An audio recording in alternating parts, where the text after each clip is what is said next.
Has a lane, 15-10, touchdown Chargers!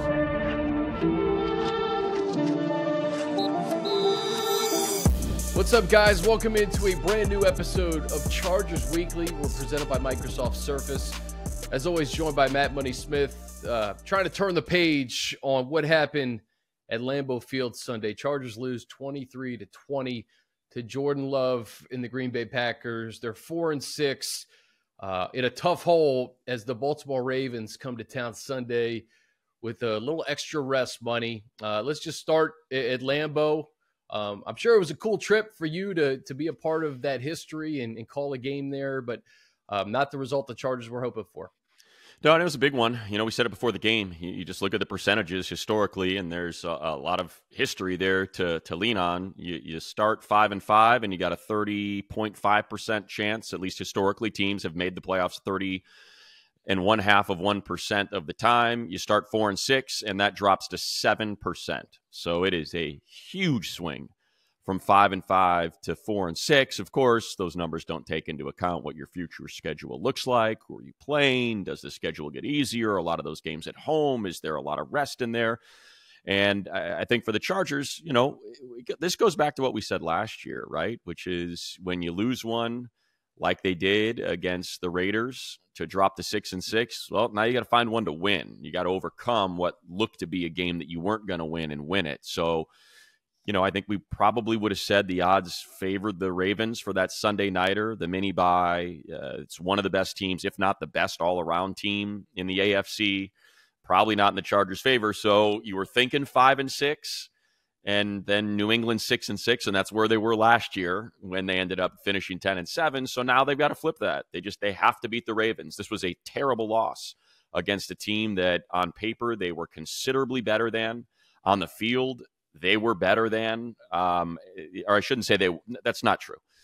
On the field, they were at least evenly matched, and had they been able to execute, they should have won this game. They were in position to win this game had they been able to execute on both sides of the ball, and they just weren't able to. Yeah.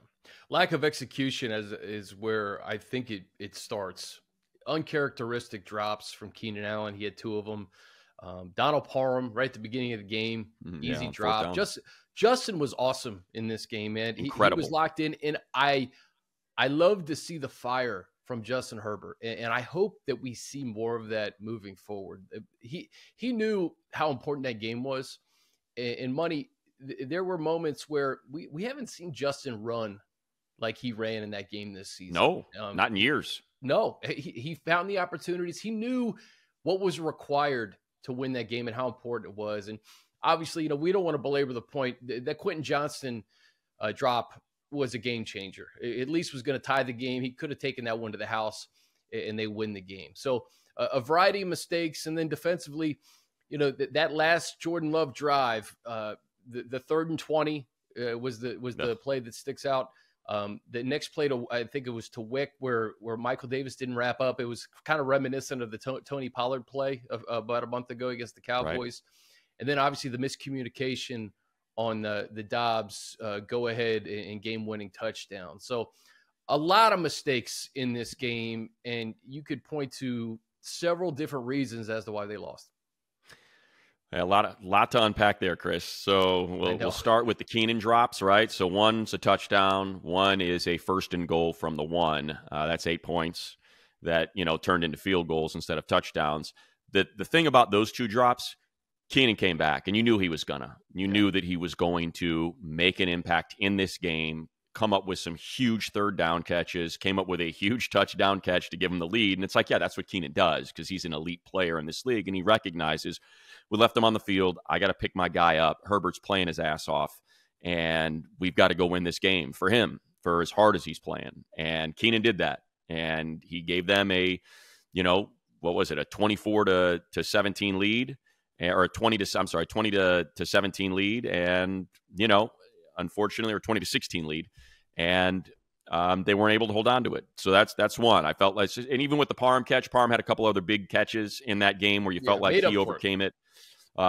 Quentin did not. Quentin had a terrible game. I don't think there's any two ways about it. And people point to that last drop. He did not have a good game overall. And something has got to change there. And I feel for him. He's a rookie. It's tough when you've got this much talent on a team and these games are this close, but it's no longer what Brandon Staley was trying to preach earlier about patience, and we don't have to rush him. And he's got, look at our wide receiver room, Mike Williams, Josh Palmer, and Keenan Allen, and it's no big deal. We believe in him long term. It's not a 1-year thing, but it is this year, with all the injuries, with Josh Palmer down, with Mike Williams down. There is no time for that. Zay Flowers leads the Baltimore Ravens in catches and yards. Jordan Addison leads the Vikings in touchdowns. Those two guys were picked right after him, and they were ranked ahead of him on just about every draft board. So that's, and I'm not saying that to point out that it was a mistake of a pick. I'm saying it because I can only imagine what the confidence is for him. Seeing what the players around him are doing, what the commentary is around his performance thus far, it's going to be incredibly negative. So teams got to rally and try to feed him positivity while also coaching him to hold his hands like this, not like this when you catch the ball. And that's that muscle memory that we were talking about. That's how he played at TCU. And so that repeatedly showed up in this game. If you go and look at every one of his targets, the 6 targets, it's all this. And it led to him falling out of bounds on a 3rd down that maybe had he extended his arms to catch these balls, and for whatever reason, it's just not happening. There was a pass downfield earlier, and it's been a weird thing with him this season. He doesn't fight through contact to get his second arm up. And if you go back and you watch a lot of his targets, he's got just one hand extended, and it doesn't make sense. You're not going to catch the ball with one hand. You've got to fight through contact. He's not separating. He's not fighting through press. Like, there's just a lot going on there. And again, I'm not saying it to say, hey, this is terrible. I'm saying, like, they've got to figure out a way to feed him positivity, coaching, so he can try to get something positive here before the end of the year and maybe be a big part of this playoff push. Or I'm just afraid long term, if you come through a season where you're on pace to have one of the absolute worst production wise seasons by a 1st round receiver in a long time, I feel like you've got to try to get over that hump, that it's so important for the future of this draft pick and for him as an individual that they've got to try to fix that. So, I mean, I'll stop there and let you kind of jump in. But yeah, look, the drop cost him the game. I don't care. You can say, oh, well, it's not just one play. Well, in this case, it was, because a field goal ties it and sends it to overtime. And that thing was going for a touchdown. He's got 2 steps on the defender. It hits him in stride. He's fast enough where that thing is going in for a touchdown with 20 seconds on the clock. And the game is probably over. And instead, it was something that unfortunately we've seen a lot of. And again, I say it because I just want to see him get something positive, to see him get over this, because it's such a mental hurdle right now for him where the concentration isn't there, and it's leading to these just back-breaking plays. Yeah, for the sake of his confidence and really his development, he's going to have to forget it quickly, and they're going to have to go back to him. And Money, they don't really have a choice. They have to go back to him because, Justin's down a lot of guys right now. And, we saw him make plays with Stone Smartt, and whoever you throw out there, Justin is going to find you. He found Quentin. Quentin didn't take advantage of the opportunity at the end, but that's okay. If he can bounce back and help this offense to beat the Ravens, I mean, that's all you can do at this point. The other turnover was Austin Eckler at the 5. I mean, that's right. Something that can't happen either, point blank. And that's a weird one, Chris. I just want to jump in there because, Shannon did a great job where she mentioned to us that they had wheeled out this giant cart with all these cleats and tools to swap out cleats. She's like, there must be something going on with the field because I haven't seen this cart out here in a game before, and it's out now, and it looks like some players are dealing with their cleats. Well, Austin slipped on that play, led to a fumble, and then on the 2nd and 10, the play prior to Quentin's drop, he slips on a play that certainly would have gone for a 1st down. And it gets you wondering, like, hey, what are we doing? You've got the cart out. You know what the footing is. You've already slipped once. It led to a fumble. Why has this not been remedied? Why have the cleats not been swapped out? And now there's a second slip in there that leads to another negative play, and it's 3rd and 10 instead of 1st and 10, and you're trying to get into field goal range. Yeah, they talked about it on the broadcast too, I believe pretty early in the game about the field conditions, and just, that's something that I think the Chargers were prepared for. And obviously, it showed out in those 2 plays by Austin that it obviously had an effect on him in the game. So certainly, if we go to the defense, Money. Real quick though, Chris, before we move on from Q, I do want to say this. Like, I think they have it's a very interesting crossroads. They cannot afford another loss. They got to go 6-1 if they want to make the playoffs. So I'm interested to see how they play this, because on that throw to Quentin, if you go back and watch the film, Herbert's progressions take him through the middle of the field. And this is something that we've been talking about, right? I want to see more of those kill shots. Donald Parham is wide open at the 50. It's a 20-yard gain, and they've got 1st and 10. He's probably going to get an extra 5. So now you're probably at the 45 of Green Bay with about 25, 27 seconds left. You need 8 yards to tie this game up. And Parham there is nobody around him. And Herbert saw it, and then he saw Johnston. And he's like, there it is. There's the game winner. So he goes off that progression, and he tries, and it fails. And so I'm interested to see, because look, Alex Erickson had a huge catch on a 3rd down in this game. Simi Fajoko's got a touchdown on his ledger. So to me, I think Jalen Guyton got a touchdown against the Lions. There's some familiarity there. He's dealing with that groin, but I'm just interested to see what the snap count's going to look like against the Ravens in a gotta-have-it game, and whether or not they feel more comfortable with the veteran Erickson or Fajoko, or the familiarity, if he's healthy, of Jalen Guyton, and you're just going to see that snap count drop again for Quentin because of how dire the circumstances are at this point in the season. Man, it's a fascinating question, because I just go back to what I said earlier about, you got to put him right back out there. This is your 1st-round pick, and if you don't want to risk his development and his confidence. And if he's open, he's getting open. Obviously, he drew those pass interferences against the Lions, albeit there were some drops in those PIs. But that's what covered those up, right? Those were all drops. Yeah. Those are all passes that hit him in the hands that he dropped, that they threw flags on.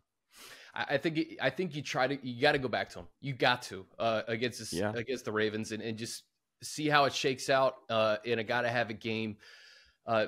The defense, obviously, frustrations have boiled over, I think, on a lot of levels with regards to the defense, and certainly the head coach. The passing defense. Jordan Love, 322 yards. I think it was 27 straight games without a 300-yard game in Green Bay, and Love breaks that streak. And he had dudes open, and again, it was that last drive though that was just a killer. We've seen the 3rd and longs way too many times this season get converted, or a PI or some sort of mental error that leads to a 3rd and long being converted. And then obviously the tackling, the fundamentals, they've been an issue. And then the miscommunication, I believe Derwin was trying to get Kenneth in position, and Michael Davis and Kenneth kind of ran into each other. Romeo Doubs had a couple of steps on Michael Davis, and that was it. That can't be a reason why you lose a football game, not being lined up properly. And as we move forward in this season, Money, you're 4-6. The Ravens, maybe the best team in the AFC right now. I think if you saw the Chiefs and what they're doing offensively right now, you may have some questions. The Ravens are as balanced as it gets, and Lamar as a threat to run, and also the way he's throwing the football, you can't have those mental errors in this game on Sunday night. No doubt. And before we push it forward, I think it's fair to kind of break down what Coach said after the game about the defense and about the competition in the secondary, and how he's got to find the right players, that he believes in the plays that he's calling. He believes in the scheme that they're running, that he just believes that these plays need to be executed correctly. That's going to be interesting, because there's going to be personnel changes. I don't know if he's going after Michael Davis, if he's going after, look, Michael Davis was the odd man out early. Remember when JC was in there? So maybe that's the guy he's going to replace with Dean Leonard. Ja's already been replaced at slot corner by Derwin, for the majority of that game.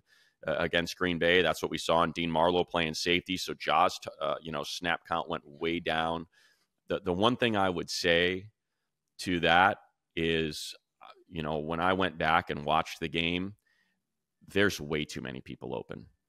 On nearly every single third down, there are 2 and 3 guys wide open. And so that, to me, is not execution. I would just politely disagree with Coach on that and say, I don't quite know how execution plays in. And, man, there's a couple plays when you're watching and you're just like, I don't quite know what – there's a 1st and 10 that Jaden Reed ended up going maybe like 25, 30 yards on this 1st and 10. And you got Eric Kendricks and Kenneth Murray with their feet stuck in the ground and about 10 yards of grass in front of them. And to each of their, to Kendrick's left and to Murray's right are Musgrave and I think it was Watson wide open, 10 yards downfield. And then you've got the safeties that are putting the lid on it. And that's what it was. Kendricks is trying to run with Reed and is lost. He gets spun around. He doesn't even know where he's at. And that's how he flashes open. Point being, they only rushed 4, right? So you've got 7 guys in coverage and all 4 receivers are wide open. And that tended to show repeatedly on the film on every major third down. If you're not blitzing, you're rushing 4, you've got 7 guys and just too many guys are looking at grass and guarding grass. So I don't know, if that's on the individual because I don't know what the play call is. I don't know what they're supposed to be doing. I kind of have an idea, and it feels like it's, either they're playing a soft coverage or they're passing guys off to people that aren't there. Players, I think, are confused. I thought DJ had a really good line in the game. He said, our defense leads the league in points. And I don't mean preventing them. I mean pointing out where guys are supposed to be. Yeah. Because it seems like on every snap, someone's being told that they're in the wrong place. So I think the big concern, Chris, is how do you fix that when it's Thanksgiving? How do you fix that when you're 4 and 6 and you got 7 games to go? I don't know how you do that. Yeah, we're gonna be in December next week, man. Right. DJ on Move the Sticks had another point about Jordan Love. There was a lot of meat on the bone.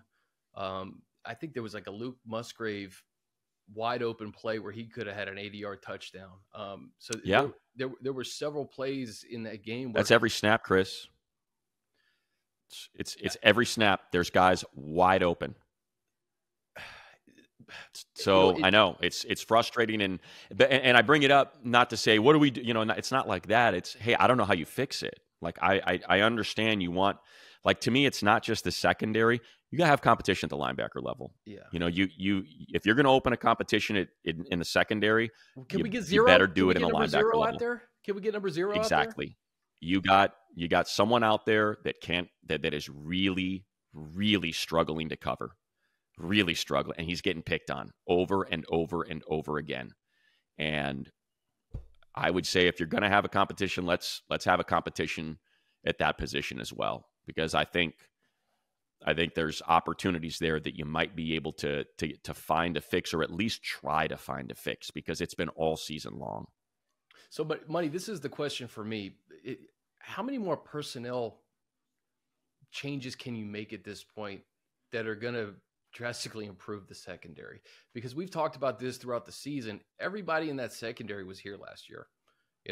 There should be no confusion as to what the scheme is and how you execute the scheme and how you play in this defense. So, you can replace Michael Davis or, move him or move Zont, but how much better can it get with guys who maybe don't have the skill set that a Michael Davis has or an Asante Samuel Jr. has?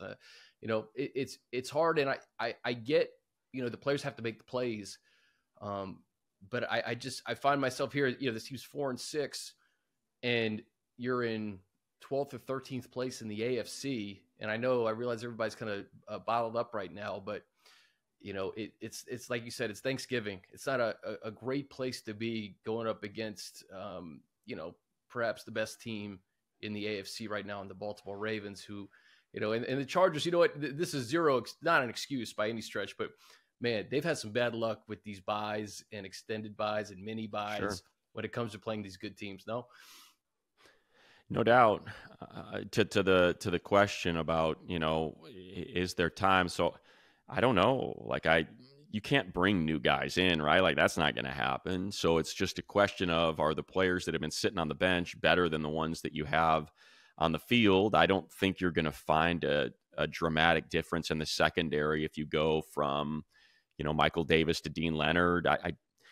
For me, the one interesting stat that kind of jumps out at you is you look at their blitz rate and they're dead middle.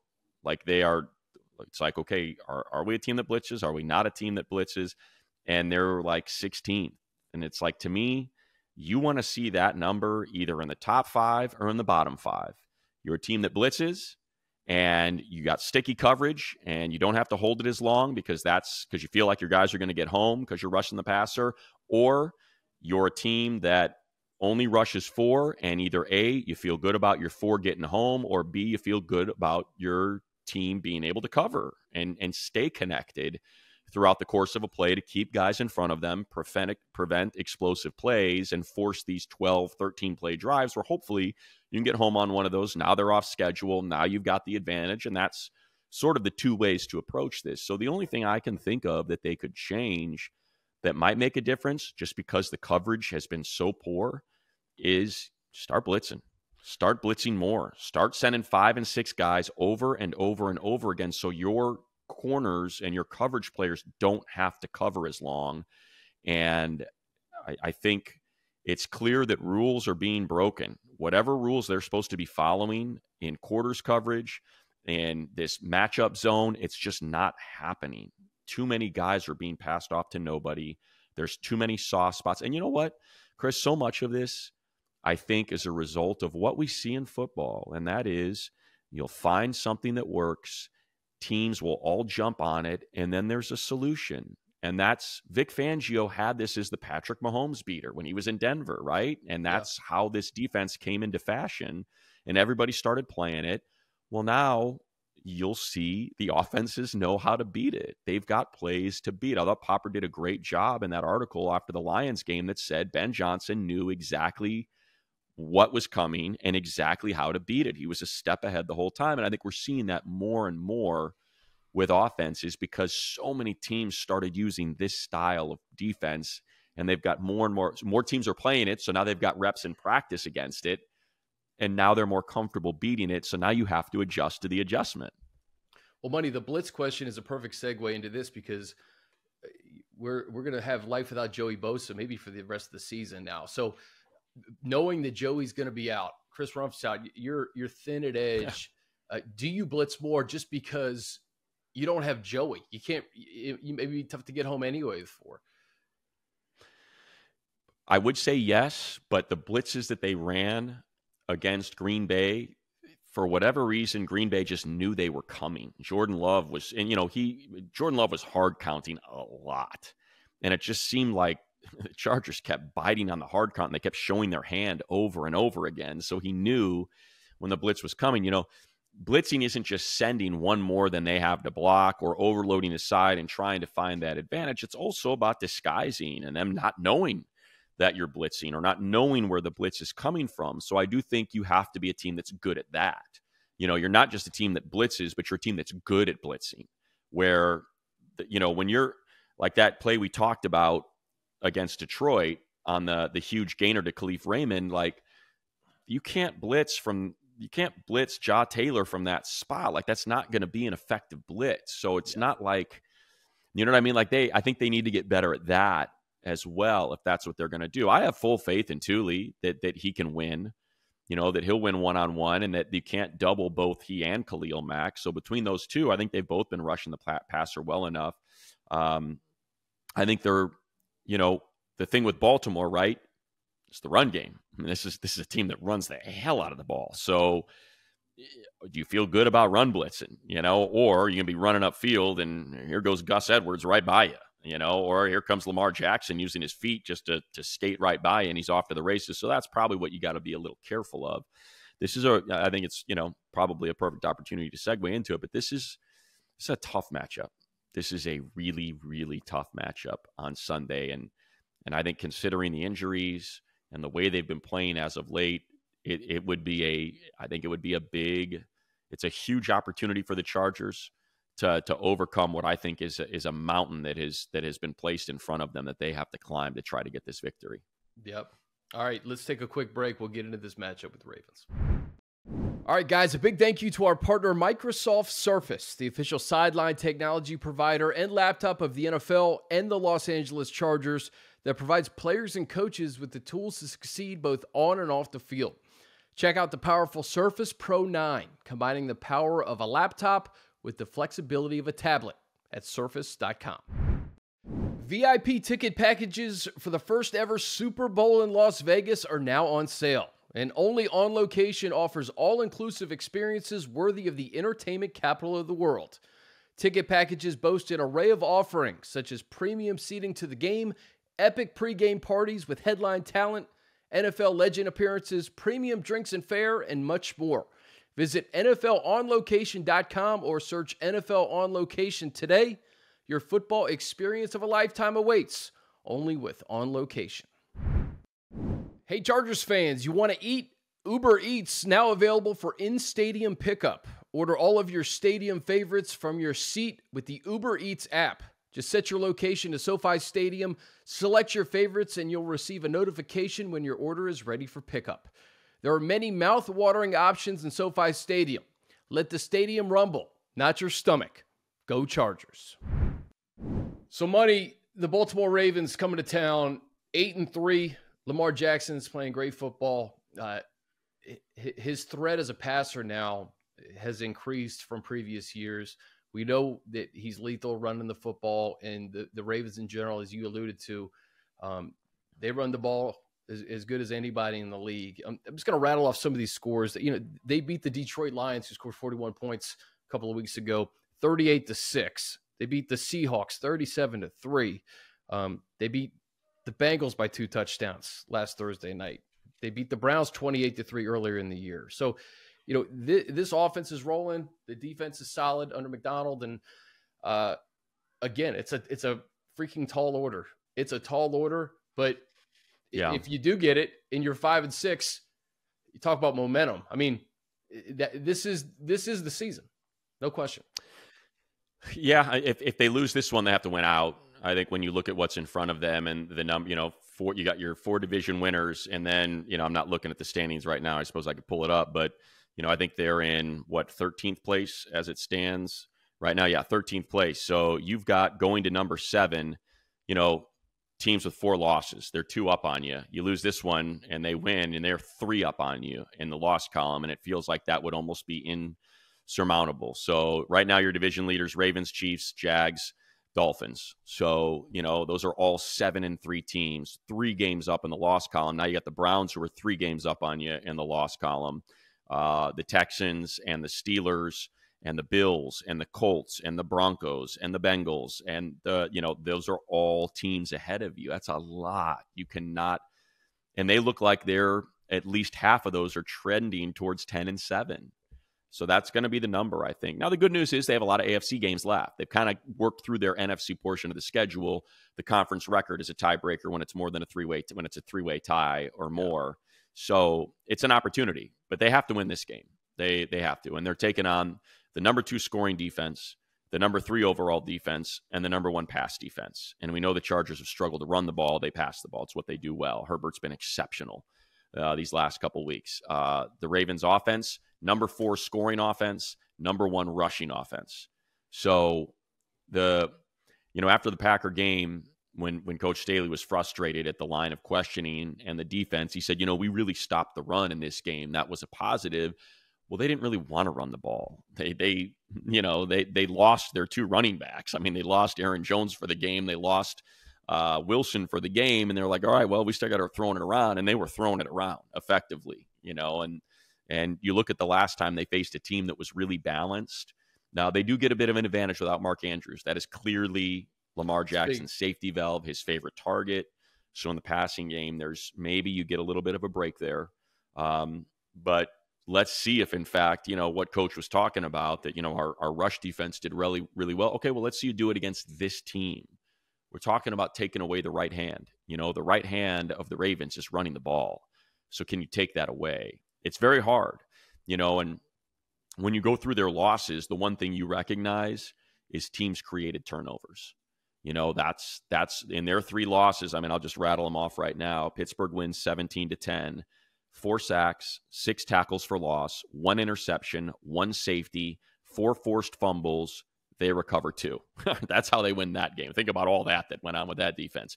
Indianapolis wins in OT 22-19, 4 sacks, 6 tackles for loss, 4 forced fumbles, 2 of them recovered. So that's that. There's that win. Cleveland, 3 sacks, 4 tackles for loss, 2 interceptions, 1 of them a pick 6. That's like, your defense is going to have to deliver, points if you're going to win this game against this team. They're really good. I mean, they've scored 304 points. You're talking about 65 more points, 55 more points than the Chargers this year. Now, they played an extra game, but they score a lot. And their defense just so happens to be, again, the number 1 scoring defense, or the number 2 scoring defense, the number 3 overall defense. So getting into a shootout with them is going to be kind of hard. Now, the Browns did it, right, last week and won, but they won on a pick 6. So that's what this defense, that's the level I think that I think we know that that's the level of play that this defense is going to have to put in if they're going to pull off this upset. Money, if this team is going to have any chance moving forward this is about these close losses. We got to call for what it is. You got 5 of them by 3 points or less. It seems like, going back to last year, they're having a hard time figuring out how to close football games. And, the complimentary football, especially late in games, has not been there. The performance by Justin on Sunday, it's a darn shame they lost that game, because I think he played as good as he could have played. I think he had the best PFF grade. Take that for what it's worth, but I think he had the best PFF he was incredible of the season, right? Chris, he was incredible. Like and if there's one thing I hope comes out of that loss that could alter the fortunes of this team moving forward, it's how he ran the ball. Yeah. I mean, he trucking dudes. That first down he picked up on 3rd down on that 3rd and 11, he got hit at the 8th, and he carried 2 guys with him over the line to gain. And that's something that we just have not seen from him. I mean, he wanted that win. He did everything he possibly could to will this team to, when you talked about it a little bit earlier, the emotion, there was that delay of game. I have not seen him react like that on a field. I mean, he threw that football at Will Clapp's feet and started barking at him. And more of that, please. More of that, and because that's what it's going to take. If this team is going to go 6-1, it's going to be because of Justin Herbert. Let's call it for what it is. Yeah. He's so good. He's in the conversation as one of the best players in the league. And that's my dog is upset about something. And that's what it's going to take, right? That's what it's going to take. He's just echoing your thoughts on Justin. That's it. Exactly. Yeah. No idea why I've got to deal with that, but I do. I wonder if that's a turning point. I'd love to see the fire, man. I loved it, and I feel like it put his teammates on notice too. Like, hey, man, I'm carrying this thing. Offense and defense. Come on, let's go. Get on my level. And exactly. That's what was so disappointing about the end of that game, because the touchdown to Keenan, that should have been it. And the defense should have fed off of that and gotten Jordan Love off the field. They get on the bus and they come back, and it's a new season. So they have this just nasty taste in their mouth from losing games to a team that was 3-6, and then the Tennessee Titans earlier in the year. They're going to look back on those 2 games specifically as like, how do we lose those games? So,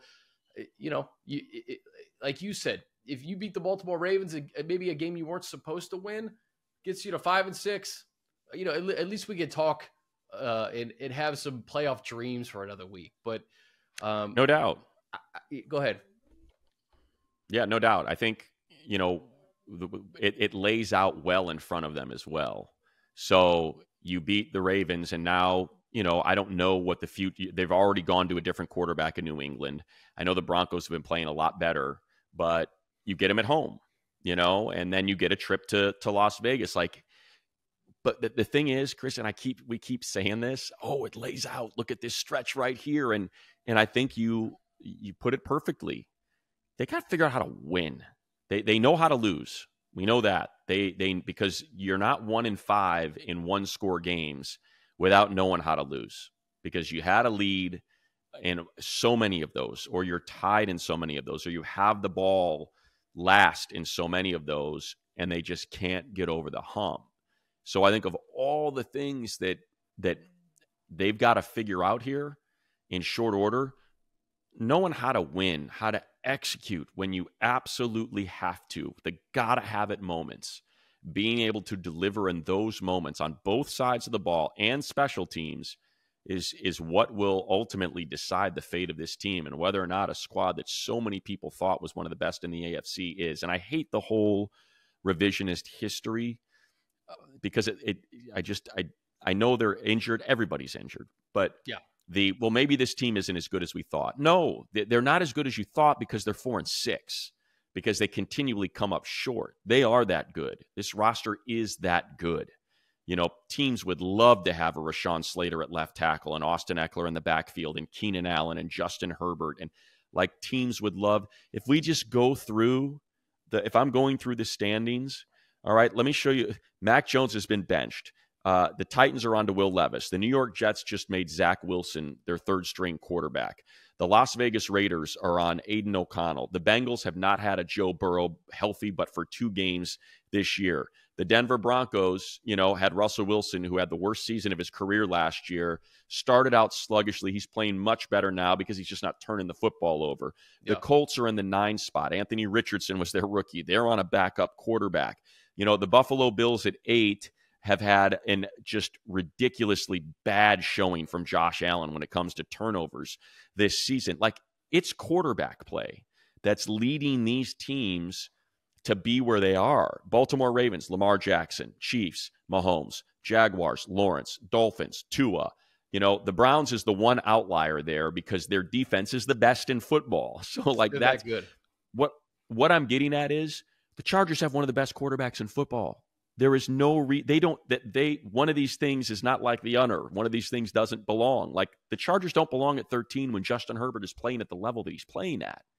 That's what's incongruous. That's the anomaly. Why is it that one of the best quarterbacks in the NFL this season, not just by reputation, but by the way he is playing, this season is sitting down in the 13 spot? What is his team doing to let him down? Because it's not that way in any other. And if I go through the NFC, it's the same way. If you look at the best quarterbacks, they're at the top. It's Jalen Hurts, it's Jared Goff, it's Brock Purdy, it's Dak Prescott, it's Kirk Cousins. And then it just kind of falls apart from there, and you get to the 500 teams. But the top are the best quarterbacks: Hurts, Goff, Purdy, Dak. Okay, yeah, quarterbacks win in this league, and somehow the Chargers have not been able to put together a team that can win with one of the best quarterbacks who is playing some of the best football in the NFL. It's not connecting. Buddy, it's an automatic built-in advantage when you have Herbert on the field. You're going to be in every game. You're going to be in a one-score game every game. And you got to figure out a way to win. And that's what has plagued them, obviously, this year, is they cannot get over the hump and figure out how to win because they've been in every game. They've been in every single game, even the Kansas City game where the defense buckled down in the second half. Now, I'm looking at the kind of the style of quarterbacks that they've played this year, with Lamar Jackson coming to town. And, the threats to run, really, Mahomes kind of scrambles and gets yardage. I think he had a 23-yard rush against the Chargers early this year. Dak kind of used his legs to beat the Chargers a little bit. He had 7 for 40 and a touchdown. That's the thing about Lamar, because they haven't had a ton of guys that are as mobile as what Lamar can do, and him as a passer now, and the weapons that he has on the outside. I know Andrews is out, but you got Odell. We talked about Zay Flowers. He's got some weapons on the outside, and if a play breaks down, that's what I think the Chargers defense has to worry about is who's going to have eyes on Lamar, and is Lamar going to make the right decision if they spy him and, there's not a guy streaking down the field. So just that added layer for the defense is going to be a challenge this Sunday. Yeah, I think the one thing, he's taken 27 sacks. So you're talking about, and that's just part of him holding the ball, because he runs so much. So those opportunities, and that's where a lot of those forced fumbles come into play. So that's what you have to take advantage of. If there's indecisiveness there, then you've got, in 2 of those 3 losses, he passed below 60%. He was like 57 in one and 56 in the other. So there's things you can do. We know there's there's sort of Lamar rules, force him to pass outside the numbers. And that was something that was the problem with it is, like, that was the book on Jordan Love. It's like, he doesn't see the middle of the field. He just kind of gets a little bit confused in there. So it's like, but they weren't able to do that, and it's like the guy throws for 322 yards. Like, what the rules are going in. That Jared Goff wants to throw to Amon-Ra over and over and over again and force Josh Reynolds and Jamison Williams to beat you. And instead, it's Amon-Ra for 160. You know that Patrick Mahomes has got no trust. They have more drops than any other wide receiver core in the league.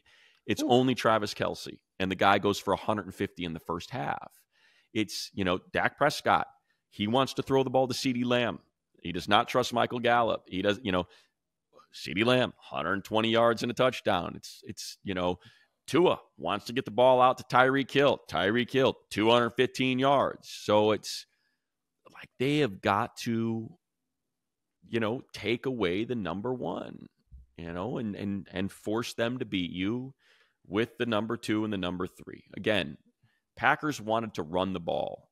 That's what they want to do. Run the ball, have some explosives off of play action, and they lost 2 of their 3 running backs, and they were forced to throw the ball all over the yard, and it was easy. And so that's what's on the menu for Coach Staley and his staff.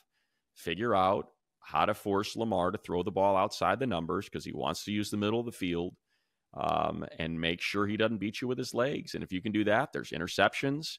There's bad plays out there that he'll make. There's forced fumbles to be had, but you have to take away what they want to do. Because if you don't, they're just going to keep doing it, and it's easy because it's what they do best. The Chargers played the Ravens a couple of years ago in Baltimore. I think it was Coach Staley's first year, and they had a great start to the year. And that East Coast trip, they kind of ran into a buzzsaw with Baltimore. Funny money. I was with Jaleel Adai yesterday. We were doing our Max Preps high school show, and we were talking about the playoff game. Remember where Gus had no linebackers and it was just all DBs against Lamar? I think back just to the evolution of him as a quarterback and what they were able to accomplish that day versus what he's become. And it's such a tall order to try to contain a guy like that who seemingly can make something happen every single play. Yeah, it's not easy. And, Gus did it. Adrian Phillips was the biggest player behind the defensive line that he had going that day.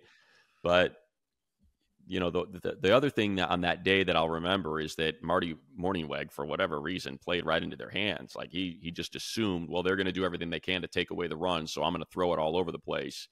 And it was just a disaster. And it was like, dude, just run it. I mean, you just did it 3 weeks ago.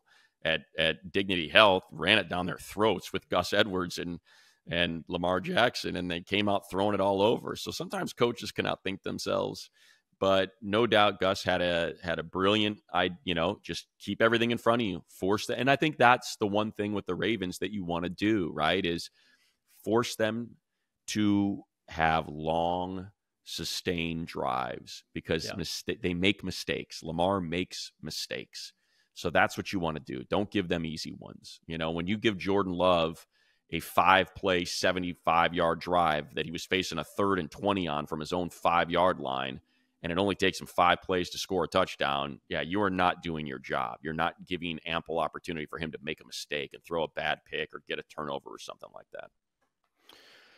Money, anything else from this matchup before we wrap it up and get people going for their Thanksgiving holiday? I just look at some of these pass catchers with no Mark Andrews, Odell, Zay Flowers, Nelson Aguilar. I don't know if Isaiah Likely will get some more targets his way with Andrews being out. And obviously with Gus Edwards and the emergence of this guy, Keaton Mitchell, stopping the run's going to be paramount. That's where it'll start.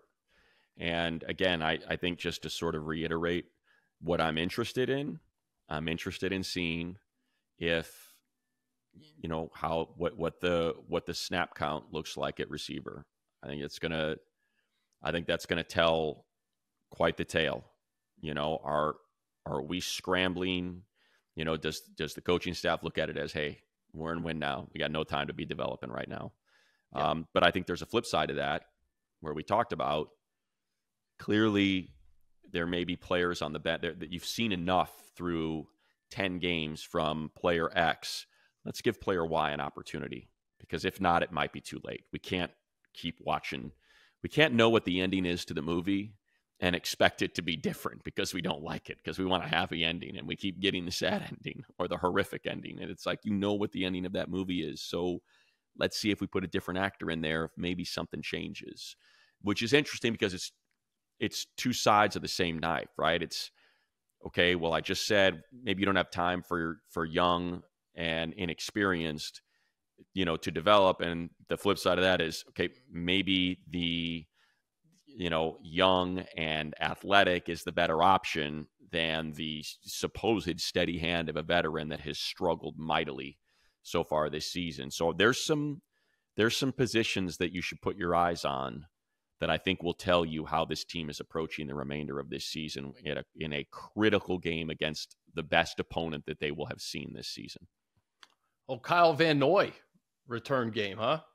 Ugh. Somehow I just feel like that doesn't end well. But Kyle's not, and I'm a huge Kyle Van Noy fan. He's so great when he was with us and just could not have been better with the media and nicer to everybody that came across, his path. So I wish him nothing but success. I really enjoyed having Kyle Van Noy around on the Chargers. Let's just hope he doesn't have success this week. We'll see, Money. See if the Chargers can give us something to talk about next week in a positive way as they head to New England. But it's a tall task, but it'll go a long way towards saving this season if they can get a win against the Ravens. Happy Thanksgiving, brother. Appreciate you as always, man. You too. You too. Happy Thanksgiving to all the folks listening and watching. We certainly appreciate you. Remember this Thanksgiving, butter and salt. Whatever you think you're supposed to put on it, double it and then double it again. And that's what Thanksgiving's all about. Then triple it. Exactly. There you go. Exactly right, Chris. We appreciate you guys. Thank you for listening and watching every week. For Money, I'm Chris. This has been Chargers Week.